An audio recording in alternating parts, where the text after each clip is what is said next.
This is a TubeTech CL1B. This is hands down the most popular vocal compressor in modern music, and it's a phenomenal piece of gear that in turn also comes with an understandably high price tag that make it hard for some to access.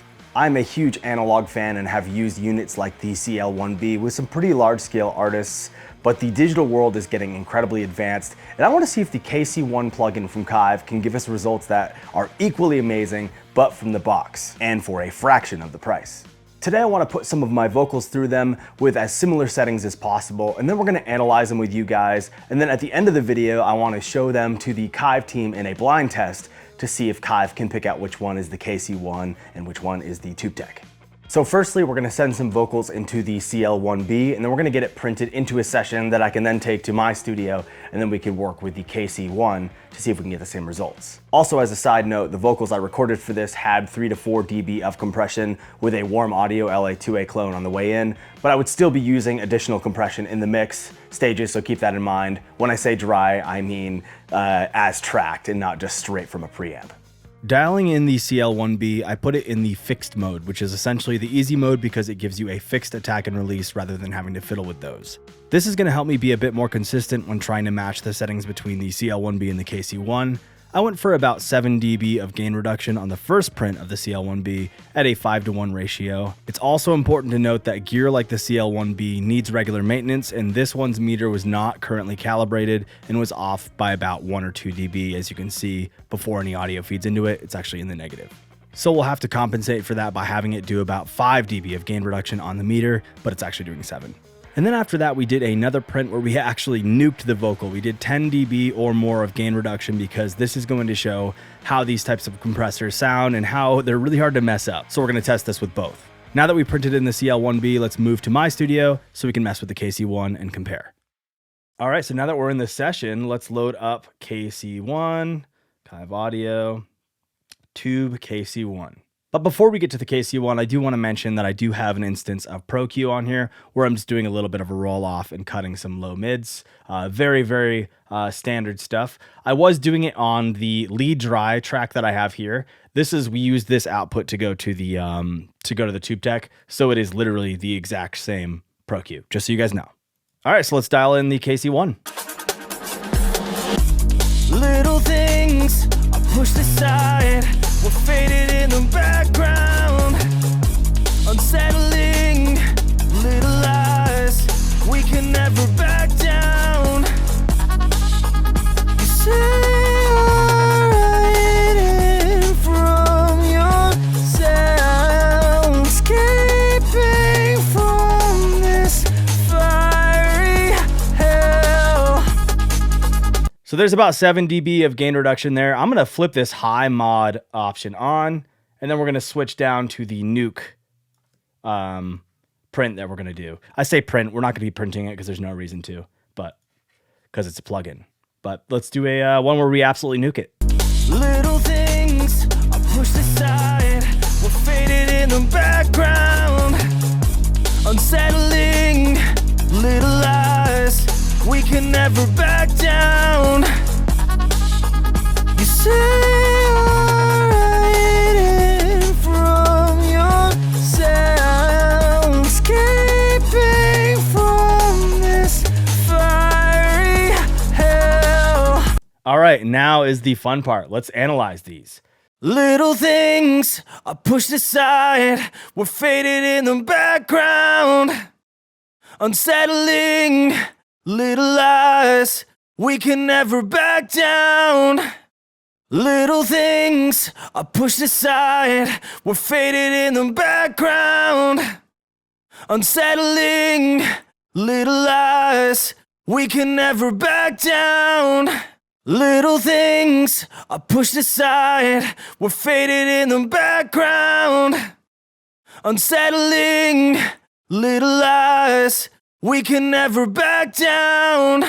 Little things are pushed aside, we're faded in the background, unsettling little lies, we can never back down. Little things are pushed aside, we're faded in the background, unsettling little lies, We can never back down. If somebody brought these to me and said, hey, which one do you think is a plugin and which one do you think is a hardware unit? I'm honestly not sure I would get it. So I'm really excited. I think it's time to package these up and see what the Kiive guys think. So let's do that. So I gave you guys a little bit of a brief in the text messaging or the messaging before we got on this call, but basically the way we're going to do this, and I didn't want to like over explain it, is I'm going to give you guys 4 audio files and then a raw, so you can, you know, just hear what it sounded like before it was processed by a TubeTech or a KC-1. Yeah, I've included the raw vocal. I think you guys should listen to that first, and I'm going to send it right here in the call right now. Okay. And then I'm going to give you an A set, which is 7 dB of compression, pretty standard for vocals, right? And then after that, there's one that's just absolutely nuked, which I only did that just to show the character of the compressors, right? So A and A nuked are the same compressor. B and B nuked are the same compressor, if that makes sense. Okay. So where we're going to do it is I'm going to send the files now, give you guys a few minutes to kind of go over them. And then after that, Steve had a good idea of having everyone deafen so you can't hear the other person's answer. All I want to know, I don't want to know what sounds better or what you prefer. All I want to know is which one you think is the plugin, which one you think is the actual TubeTech. Listen, and then we're going to go in order. So Isaiah, I'm going to ask you first whenever you're ready. Okay. I think I'm good, but very confused. Yep. All right, so if I could have Johnny and Steve go ahead and just deafen really quick, and no reading lips. I'll give you guys a thumbs up when we're ready for you to undeafen. Isaiah, which one do you think is the plugin?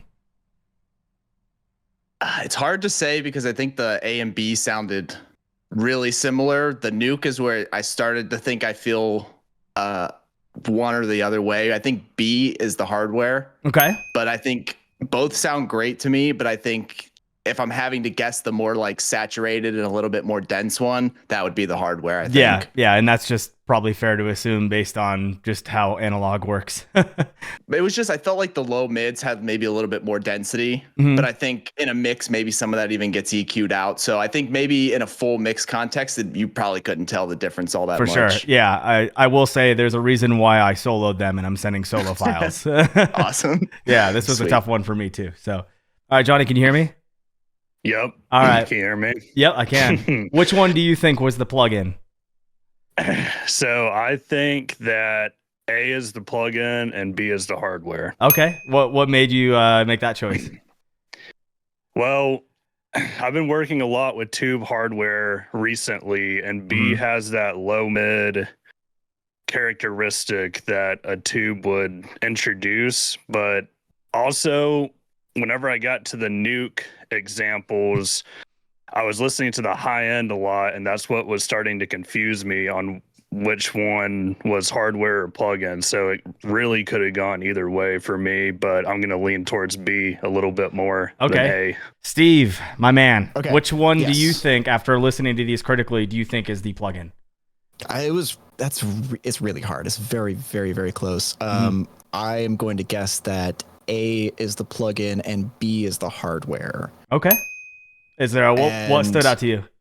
So what stood out to me, there's the second phrase, there's more elongated notes, and B sounded less squished than A did, just slightly. There's just a little bit more movement, like that vibrato and that note really kind of like, you can kind of feel the motion of it. For sure. So I'm guessing that that's the hardware. Okay. Yeah. Yeah. Okay. I think it's time to tell you guys what it is. I'm actually really, really surprised. All three of you had the exact same answer and for the exact same reason. So, Oh, really? That's awesome. yeah, pretty much. Pretty much.